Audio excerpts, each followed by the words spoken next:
buongiorno e ben ritrovati con l'informazione flash di New Sicilia. Di seguito titoli più importanti della mattina. In apertura un'operazione ad Agrigento, colpiti 51 soggetti accusati di appartenere a Cosa Nostra, ricostruito l'organigramma e le attività criminali delle famiglie mafiose di Porto Empedocle e Agrigento Villa Seta, sventata anche una guerra di mafia.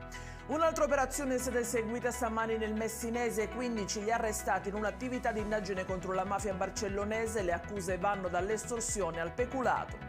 La Digos di Catania ha invece denunciato 5 persone. A Marsala ha scoperto un finto matrimonio con protagonista uno straniero e una donna con problemi psichiatrici. L'obiettivo era ottenere permessi di soggiorno.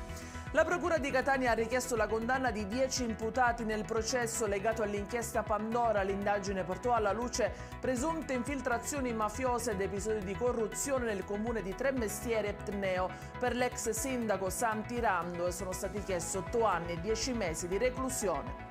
E in chiusura le parole del presidente della regione Schifani, che ieri durante una riunione della cabina di regia dedicata agli interventi straordinari nella sanità siciliana ha annunciato che entro febbraio sarà pubblicato il bando per il polo pediatrico di eccellenza a Palermo. Ed è tutto per questa edizione. Dettagli su queste notizie e molte altre li trovate come sempre sul nostro sito www.newsicilia.it e sui nostri canali social. Grazie per averci seguito, a più tardi.